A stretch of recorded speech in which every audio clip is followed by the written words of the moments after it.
Olá pessoal, mais uma vez sejam muito bem-vindos ao nosso canal, muito bem-vindos a essa playlist. E hoje vamos ao capítulo 8. Vamos aos comentários sobre o capítulo 8 do livro Um Curso em Milagres. A jornada de volta. Tópico 1. A direção do currículo. Aqui, currículo, até uma dica que eu queria dar para vocês. Toda vez que eu estou estudando algo, lendo algum livro, principalmente um livro como esse que é cheio de interpretações e ressignificado, né, de ressignificados diferentes para as palavras, eu sempre busco no dicionário, por mais que a gente saiba o que significa uma palavra, mas às vezes em certos livros elas são colocadas de formas diferentes. Então, por exemplo, a direção do currículo não é o currículo como a gente imagina, aquele currículo que a gente entrega nas empresas procurando emprego, quando a gente está procurando emprego. Então, o que significa a palavra currículo?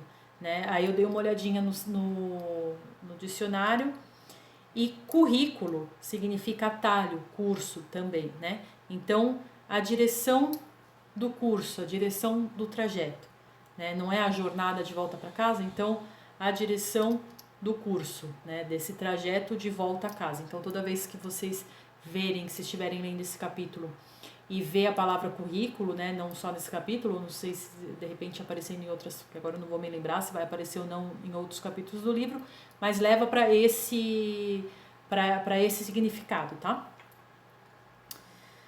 As distrações do ego podem parecer interferir com o teu aprendizado, mas o ego não tem nenhum poder para distrair-te, a não ser que lhe des o poder de fazer. Então, toda manifestação do ego, ela só vai ter valor, ela só vai ter poder se a gente der valor para ela, se a gente permitir esse poder a ela.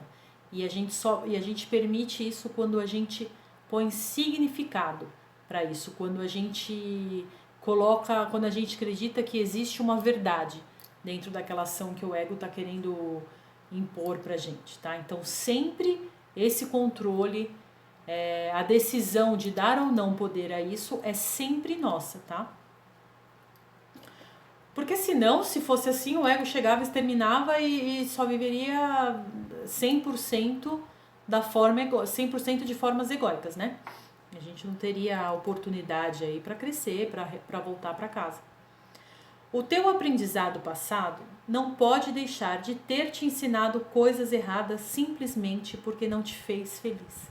E se não nos fez feliz, não estávamos na mente certa, não estávamos na verdade. Portanto, eles não existem, não existiram. Se o aprendizado almeja a mudança e é sempre esse o seu propósito, né? O aprendizado ele sempre nos é colocado quando a gente precisa mudar. Estás satisfeito com as mudanças que teu aprendizado te trouxe? Então, se o aprendizado ele existe para que a gente mude, esse aprendizado que o ego nos coloca como sendo verdade, nos trouxe felicidade? A gente realmente está feliz com essa forma de agir? Não estamos, porque e ninguém aqui está, porque senão ninguém estava vendo esse vídeo, ninguém estava buscando a verdade. Então a gente busca mudança quando a gente não está feliz, certo? Né? Então quando a gente tem a coragem de buscar a mudança quando a gente reconhece que tem alguma coisa errada, que não tá bacana aqui a nossa realidade. Então quando a gente reconhece que a gente tem coragem para falar, pô, não tá legal, aí a gente vai em busca de aprendizado, porque aquele que o ego nos trouxe não é legal. O currículo da expiação é o oposto do currículo que estabeleceste para ti mesmo, mas assim também é o seu resultado. Então, o currículo, o trajeto que a expiação nos propõe, ele é totalmente o oposto do trajeto que criamos com o ego. Porém, os seus resultados também são opostos. O ego nos traz infelicidade, nos traz amargura, nos traz tristeza. E o currículo, o caminho da expiação, nos traz alegria, pois nos coloca com a verdade. A total falta de sentido de tal currículo tem que ser inteiramente reconhecida, antes que uma mudança real de direção venha a ser possível. Então, o que é a total falta de sentido de tal currículo, de tal trajeto que o ego está nos colocando, temos que realmente reconhecer que isso não está legal, que isso não nos traz verdade. Quando a gente reconhecer essa infelicidade, essa ilusão que o ego nos coloca, aí sim a gente vai estar preparado para essa mudança, porque aí a gente vai estar buscando, né, estar sempre nessa verdade, e a gente vai começar a reconhecer o que é mente certa e o que é ego.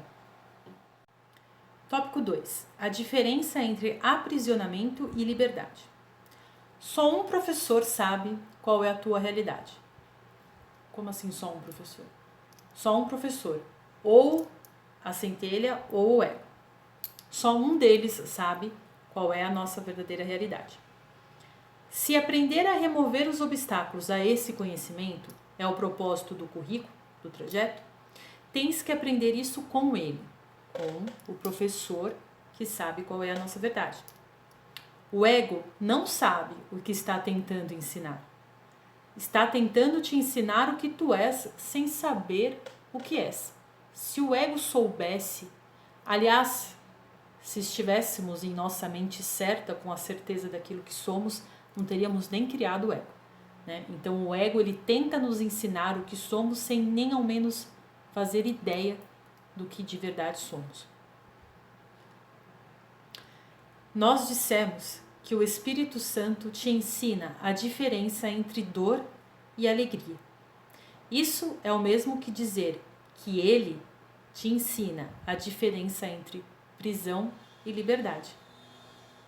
O ensinamento do Espírito Santo toma apenas uma direção e tens apenas uma meta.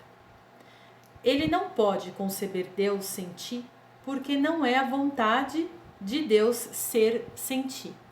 Não é a vontade de Deus, não é a verdade de Deus ser separado de nós, ser separado das suas criações. Quando tiveres aprendido que a tua vontade é a de Deus, não mais poderás ter vontade de ser sem Ele.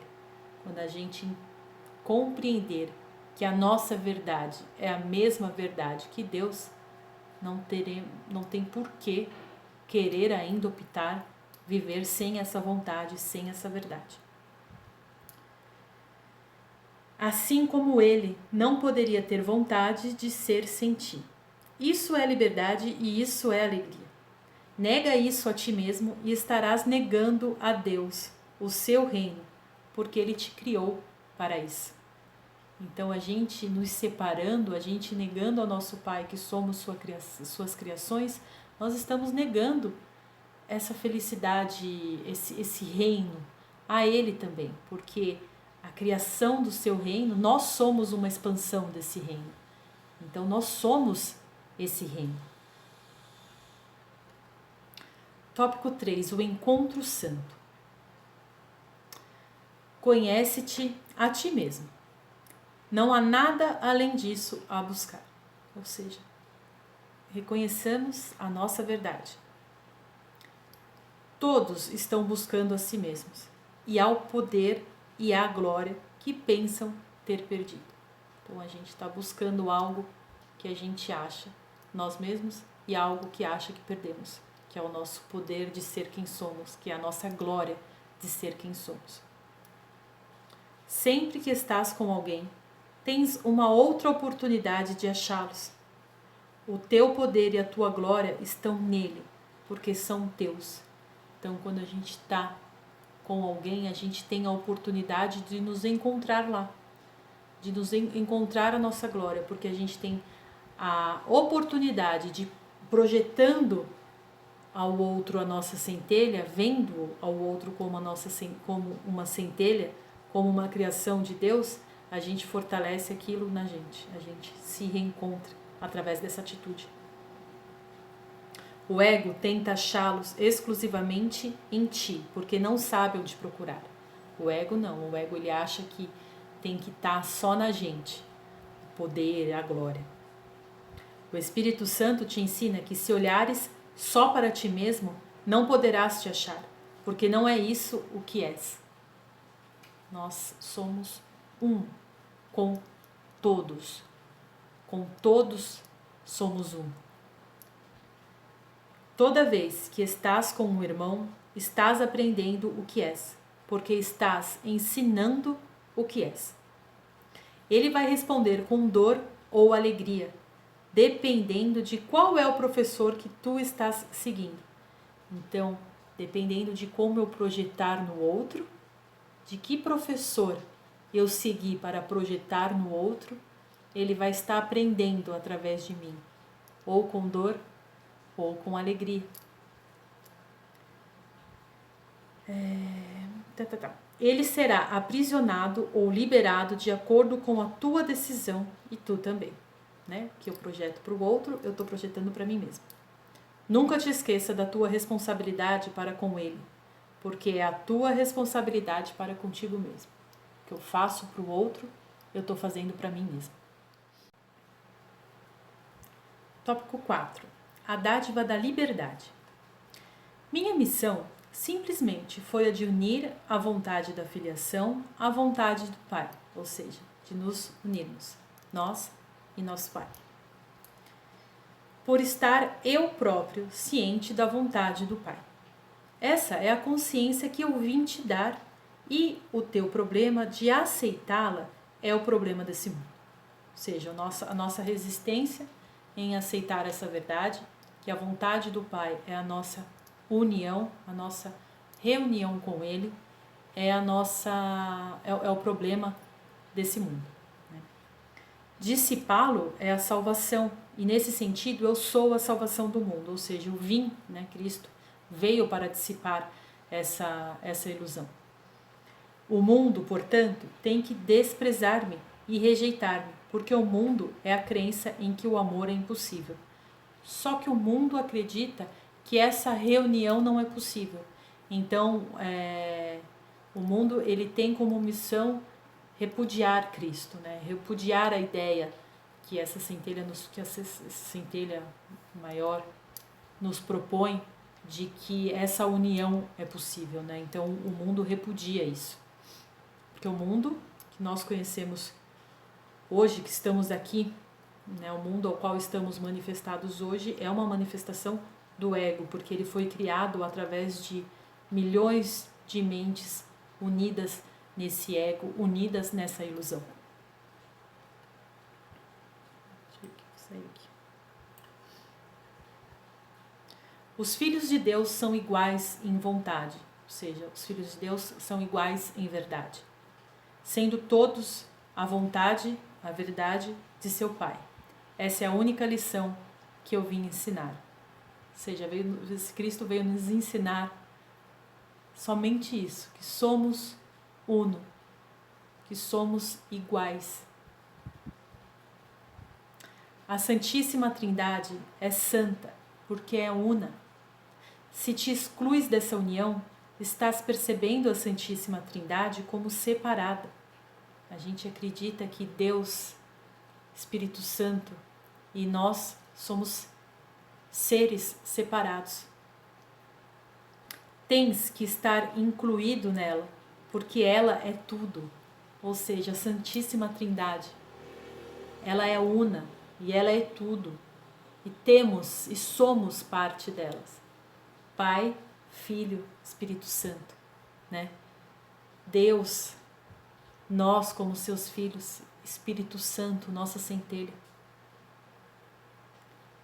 A não ser que ocupes o teu lugar nela e realizes a tua função como parte dela, a Santíssima Trindade fica tão destituída quanto tu.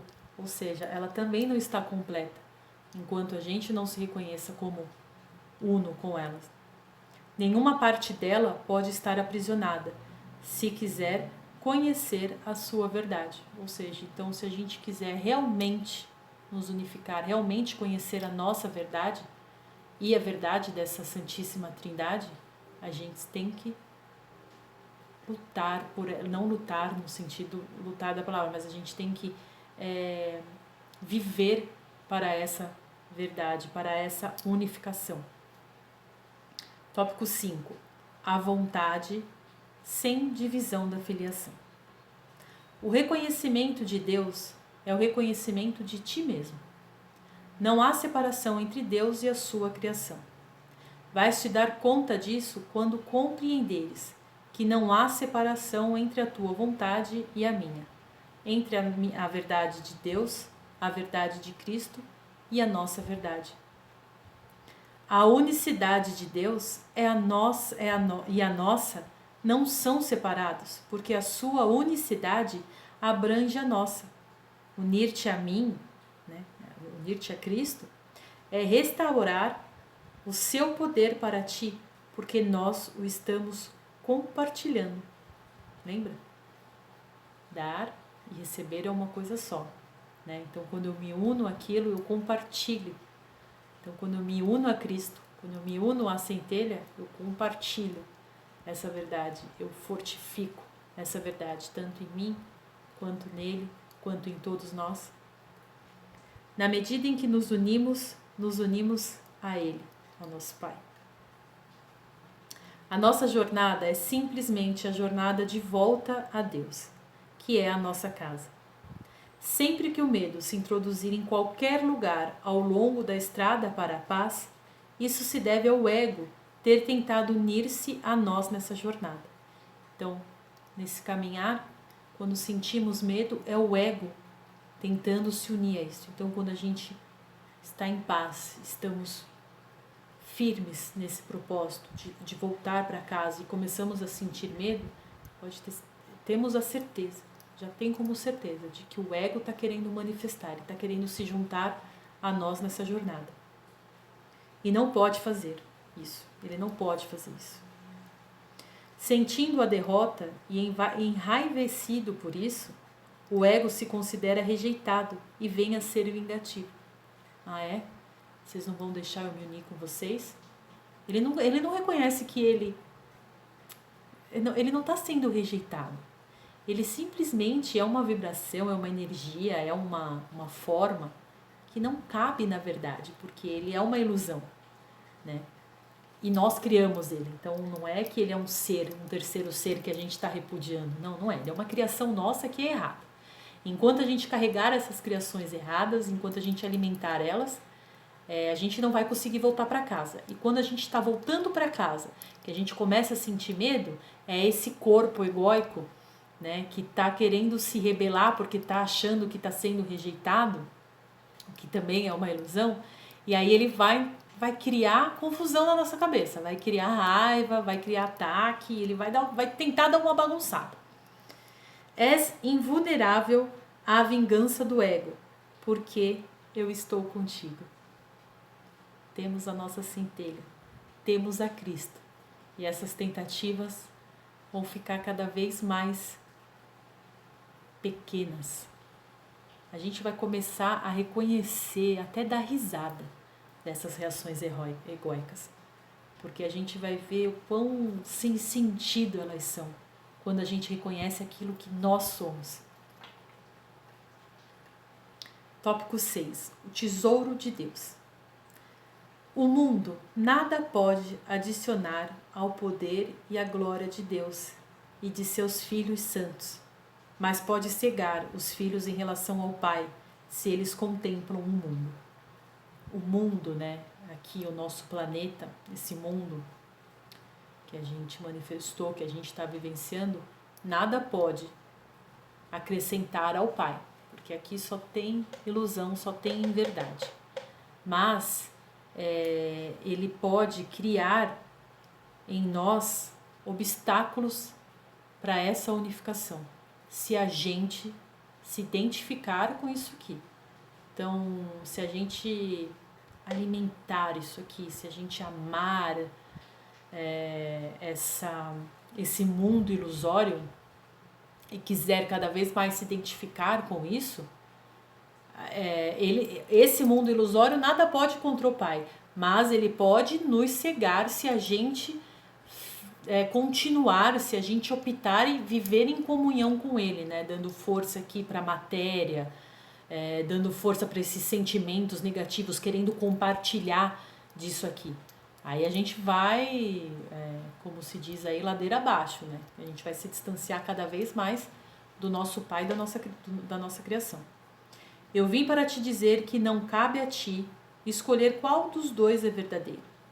Se fosse assim, terias te destruído. Ou seja, não tem como a gente optar. Não, eu quero o ego. Eu quero viver aqui, ó, esse mundo. Eu opto, não quero saber da verdade. Não quero saber da verdade que foi criada por Deus. Não quero saber isso. Se isso fosse possível, eu já não estaria aqui. Porque é tanto o caminho errado que a gente percorreu que a gente já teria se autodestruído. Tá? Então, por isso não ser possível, é que estamos tendo a oportunidade de nos reconhecer. Entretanto, a destruição das suas criações não foi a vontade de Deus. Né? Então, a nossa destruição não foi a vontade de Deus. Tendo-as criado para a eternidade, tendo nos criado para a eternidade. A sua vontade tem salvo a ti. A vontade de Deus tem salvo, né, a mim, a você. Não de ti mesmo, mas da tua ilusão de ti mesmo. Não do que somos em verdade, né, mas do que achamos, do que criamos em ilusão, do que acreditamos em ilusão do que somos de verdade.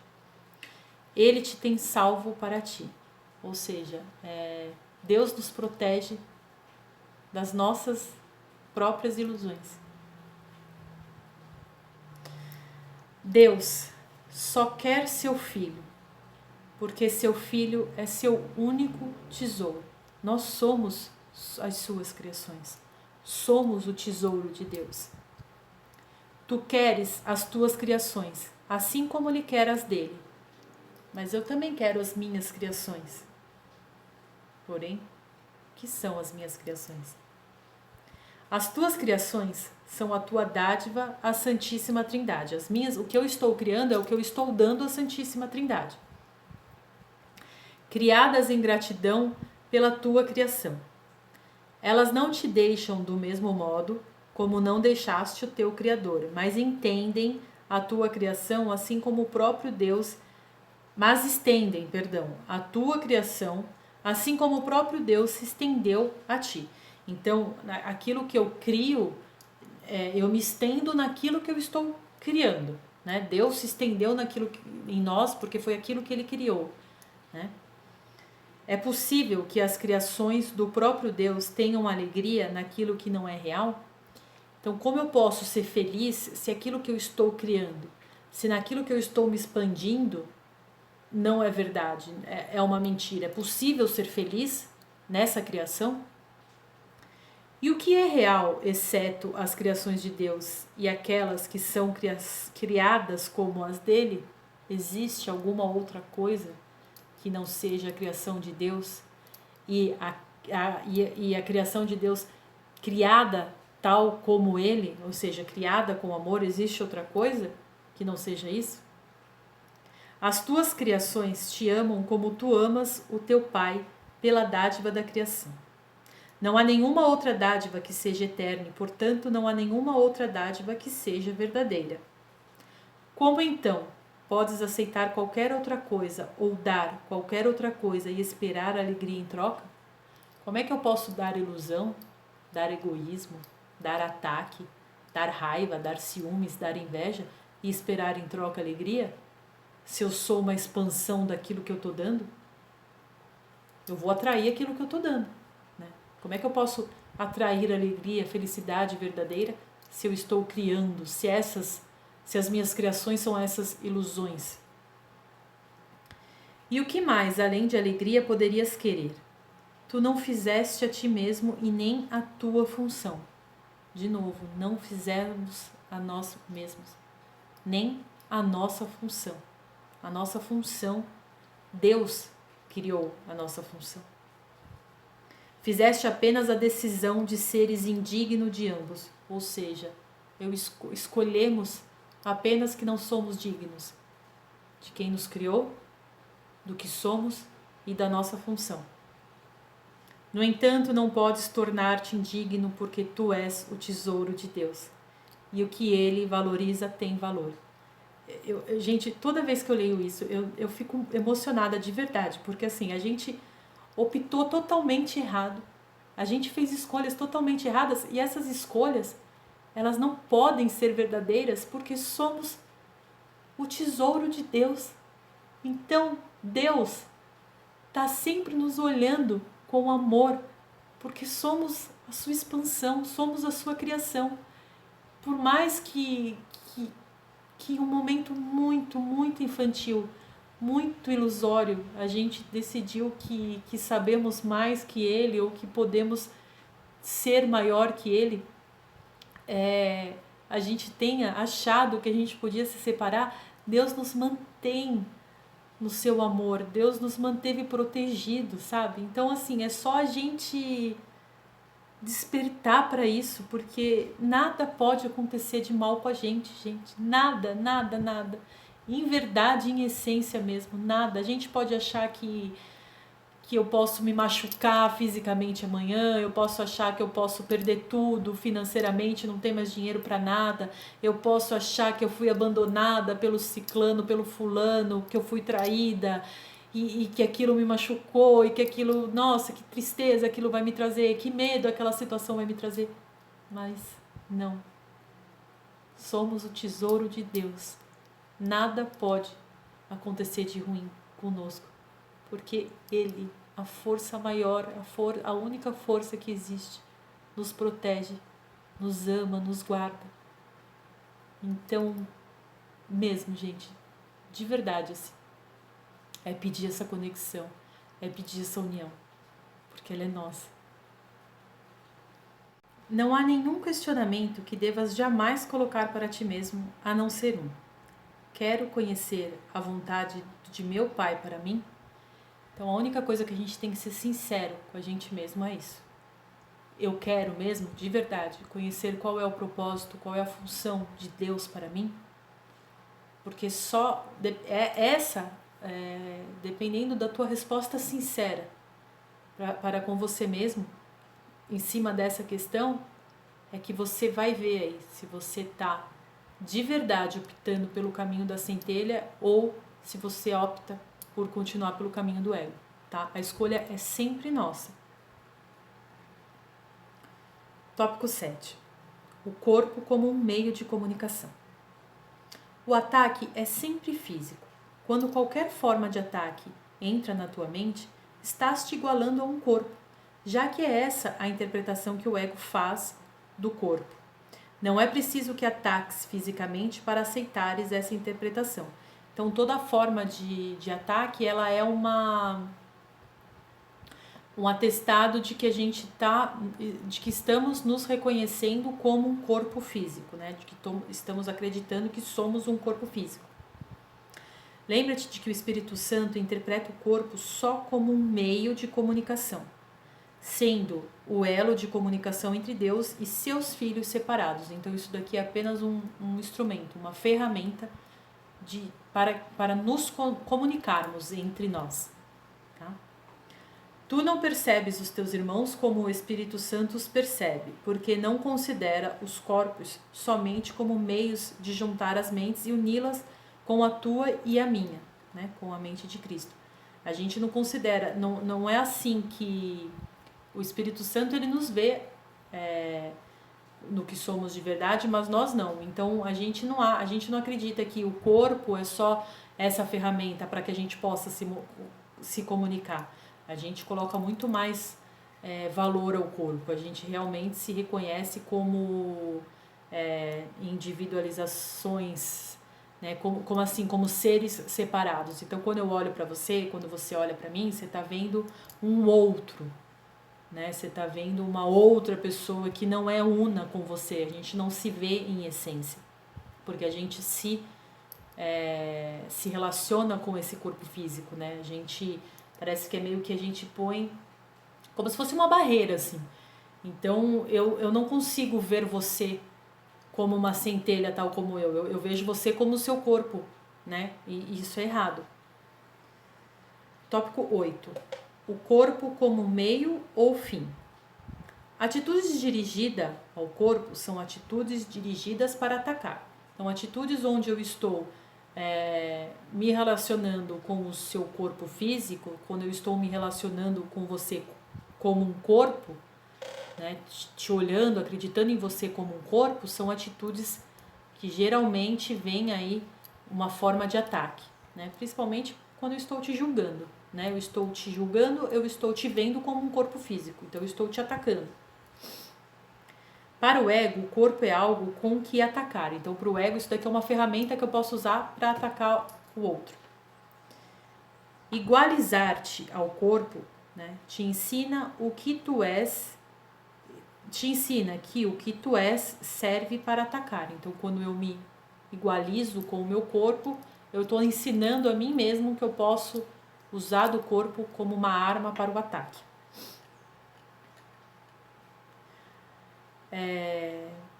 E aí, se eu acho que o instrumento, né, tudo que a gente projeta para o outro acontece com a gente. Então, se eu acho que o corpo é um instrumento para eu atacar o outro, eu estou aceitando a ideia de que o meu corpo físico pode ser um instrumento para me atacar. Vamos continuando aqui. A doença só tem significado se as duas premissas básicas nas quais se baseia a interpretação que o ego faz do corpo forem verdadeiras. Que o corpo existe para o ataque e que tu és um corpo. Então, quando eu acredito que o corpo foi feito para atacar e que eu sou um corpo, que o meu corpo pode atacar o outro, eu também posso ser atacado. E aí o meu ego, a minha mente, né? Aí eu dou passividade para que eu seja atacada por mim mesma, não só pelo outro, mas por mim mesma também, né? O que é verdade para um é verdade para o outro. Então, se eu posso atacar o outro, ele também pode me atacar. Eu também posso me atacar através da minha mente egóica. Sem essas premissas, a doença é inconcebível. Agora, se eu não acredito que eu sou um corpo, se eu acredito que a verdade desse corpo é apenas um meio para eu me comunicar com outras mentes, com outras centelhas, é efêmero querer atacar isso aqui, né? Então aí eu não tenho como atacar criando doença e nem com atitudes físicas para atacar o outro. A doença é meramente um outro exemplo da tua insistência em impedir a orientação de um professor que não sabe a resposta. Toda doença ela tem origem na mente. Então, quando eu estou manifestando a doença, é porque eu ainda estou escolhendo o professor errado. Eu estou pedindo ajuda ao professor errado. Então, eu passei por um momento, vou aqui tentar citar alguns exemplos. Então, eu passei por um momento emocional ruim, um momento emocional que para mim foi difícil lidar com aquilo. De vez eu ter pedido ajuda para minha centelha, lembra? Não sei como agir aqui, não sei o que fazer nessa situação, eu entrego para você esse sentimento ruim, cura esse sentimento ruim em mim. De vez eu fazer isso com o meu professor certo, eu fui pro professor errado, eu fui pra mente egóica, eu fui pro ego. Olha, ego. E aí o ego ele faz o quê? Ele reforça aquele sentimento ruim, ele vai reforçar que você foi vítima, ele vai reforçar que você foi atacada. E aí aquilo cria, né,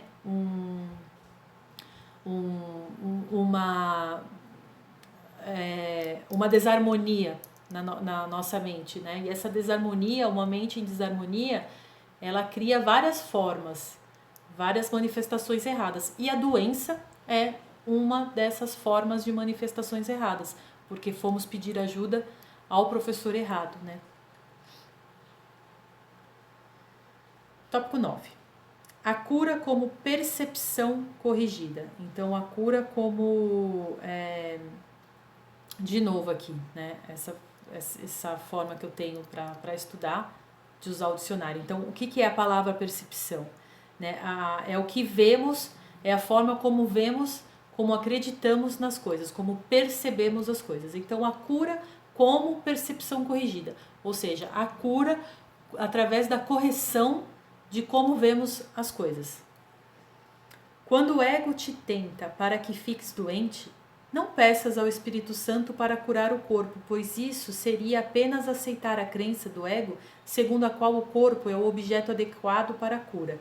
Então, quando a gente pede a cura para a doença, a gente está falando que aquela doença é verdade, né? O Hélio Couto, ele ensina muito isso. Não peças, a Setionoye também. Não ore pedindo aquilo que você acha que te falte, porque senão você vai estar acreditando na falta. Eu tô sem grana, tô apertada financeiramente. Por favor, Deus me manda dinheiro para pagar aquela dívida. Eu tô acreditando naquela dívida. né? Então, eu queria tanto dinheiro, porque eu tô tão sem dinheiro, ai Deus, por favor, me ajuda. Eu tô tão sem dinheiro, olha o que eu tô manifestando, né? O que eu tô mandando de comando pro universo. Então, não peça a cura para a doença, porque senão a gente vai estar acreditando na doença. Mas olha como faz sentido, como ele completa isso. Pede, em vez disso, que o Espírito Santo te ensine a percepção, a forma de ver certa do corpo, pois só a percepção pode ser distorcida. Então, assim, de vez eu pedir a cura daquela doença, eu peço para o Espírito Santo me mostrar como eu estou enxergando o meu corpo. Qual a percepção, qual o propósito que eu estou dando para o meu corpo? E aí ele vai responder. E aí quando a gente entender para que serve o corpo, a gente vai ver que a gente não precisa temer atitudes físicas, a gente não precisa temer consequências físicas. Se a gente entender, se a gente perceber qual a verdade do corpo. Só a percepção pode estar doente, né? Só a forma de ver pode estar doente. Pois só a percepção pode estar errada. Então, assim, o corpo em si, ele não é nada. O corpo em si, ele só manifesta o comando que a gente dá para ele. Então, só a percepção nossa pode estar doente, porque só ela pode ser errada. Né? Então, se está errado aqui, se a manifestação física está errada, é porque estamos percebendo de forma errada. E assim projetando para o nosso corpo físico aquela forma errada como estamos vendo as situações. Né? Muitas das doenças, elas são resultados de mágoas que não conseguimos trabalhar, que não conseguimos perdoar, e aí criamos em nós mesmos esses reflexos, né, doentes. Né? Então vamos pedir para a centelha mostra, a centelha cura lá atrás o que originou isso que estamos manifestando hoje, né? Essa percepção errada de acontecimentos lá do passado que estamos deixando manifestar de forma errada aqui no nosso corpo hoje. A integridade cura porque é da mente. Todas as formas de doença, até mesmo a morte, são expressões físicas do medo do despertar. Olha que interessante. Elas são tentativas de reforçar o sono por medo do acordar. Então, ainda esse nosso desejo, mesmo que inconsciente, de nos manter em ilusão, esse nosso medo de despertar para a verdade é o que impede que a nossa mente nos cure, né? Porque se a gente está com medo, a gente está mantendo a mente em ilusão. E uma mente mantida em ilusão não pode curar. A cura é a liberação do medo de despertar e a sua substituição pela decisão de acordar. A decisão de acordar é o reflexo da vontade de amar, já que toda a cura envolve a substituição do medo pelo amor. Então, quando acontece a cura, é porque eu liberei esse medo de despertar. É porque eu liberei o medo de me reconhecer. E aí a gente libera o medo como? Quando eu tenho a certeza de que eu sou imutável, quando eu tenho a certeza absoluta de que eu não preciso, de que Deus não está me impondo um castigo, de que eu não preciso pagar pelos meus pecados, né? Quando eu reconheço que estamos vivendo num mundo ilusório, quando eu reconheço que toda essa criação é uma mentira, e aí eu me coloco à vontade de Deus, porque eu começo a vibrar amor, né? Eu começo a vibrar amor pelos meus irmãos, e aí eu quero ajustar, mesmo aquele passado que não existe mais, mas é uma vontade de ajustar tudo aquilo. Aí a gente aceita, a gente é grato, a gente solta, né? Porque a gente tem essa noção dessa reconexão. E o amor, ele te traz isso, ele te traz essa vontade, né? Você para de questionar as coisas, você para de culpar, de julgar, você aceita certas experiências que você precisa passar, porque você entende que foi você que criou essas experiências que você está vivenciando hoje, e que a gente precisa sim curar aquelas emanações vibratórias negativas que a gente deixou lá atrás, que a gente vem deixando, vem mantendo aqui no planeta. Então tudo isso a gente começa a vivenciar e curar com o amor, curar com a harmonia. Não é pagar os pecados da forma como nos foi ensinado, com pesar, com dor, com castigo, não é nada disso. Então quando a gente perde esse medo, a cura vem, porque a gente passa a reconhecer e a entender e falar não, essa é a verdade é amor, a verdade é o amor, isso tudo cura. E aí o trabalho ele é realizado sim, só que ele é realizado em harmonia, ele é realizado em paz, porque a gente está em paz aqui dentro.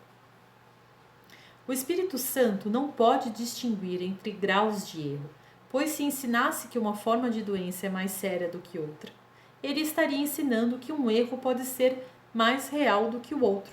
A sua função é distinguir só entre o falso e o verdadeiro, substituindo o falso pelo verdadeiro. Então não é chegar aqui e querer classificar o erro, tanto nosso quanto dos outros. Não é isso que Cristo nos ensina, não é isso que o nosso Pai quer. O despertar é único para cada um, não importa o tamanho do erro cometido, nada, não importa isso. O que cabe a nós é apenas distinguir entre o certo e o errado. A doença não é do corpo, mas da mente. Todas as formas de doença são sinais de que a mente está dividida e não aceita um propósito unificado. Então, se estou doente, é porque estou me vendo como separado. Deus pode ficar doente? Óbvio que não, né? E eu, como uma parte dele, como filho dele, feito tal como ele, protegida como sendo o tesouro dele, posso ficar doente? Não, né? Então, se estou, é porque estou manifestando algo errado aqui, na minha mente. O reestabelecimento do significado em um sistema de pensamento caótico, né, que é esse nosso sistema que a gente está vivenciando, é o caminho para curá-lo. Então, ressignificando as nossas escolhas, ressignificando aquilo, as nossas crenças, aquilo que estamos acreditando, a gente vai caminhando para a cura. A tua tarefa consiste apenas em preencher as condições do significado, pois o significado em si mesmo é de Deus. Então, o nosso trabalho é apenas dar passividade para que esse significado, para que essa verdade de Deus possa vir a acontecer. Então, lembra a escolha do professor? Né? O nosso trabalho é apenas esse, escolher o professor certo, porque todo o resto é de Deus, vem de Deus e Ele vai realizar por nós. A tua cura, então, é parte da sua saúde, da sua, aqui com S maiúsculo, da saúde de Deus, já que é parte da sua integridade, da integridade de Deus. Ele não pode perder isso, mas tu podes não saber disso, né? Então Deus não perde a sua saúde. Eu também não perco a minha saúde, eu posso só agir em ilusão, só agir sem saber disso, né? Só agir da forma que estamos agindo, esquecendo disso, de que a nossa saúde é a saúde dele, a nossa integridade é a integridade dele. Entretanto, essa ainda é a sua vontade, essa a gente pode se esquecer, mas essa ainda é a vontade de Deus, a verdade de Deus, de nos manter íntegros. Essa é a única vontade. Entretanto, essa é ainda a sua vontade para ti, e a sua vontade, a vontade do nosso Pai, não pode deixar de prevalecer para sempre e em todas as coisas. Ou seja, é sempre a vontade dele que vai prevalecer. Se não está legal para nós aqui no momento, é porque não estamos manifestando a verdade dele em nós. E nós somos a sua extensão. Então, se em um momento de ilusão criamos algo que não foi bom para nós mesmos, está em nós a cura, né? Cabe a nós essa cura através da nossa escolha. Não pensem que é impossível, gente, porque não existe ordem de milagres, não existe um milagre maior ou menor que o outro, não existe uma cura maior ou menor que a outra. Existe aquilo que precisamos para a gente, né? Existe a nossa verdade, que vai completar a nossa felicidade, que vai completar que vai restabelecer a nossa saúde e que vai nos levar de volta para casa.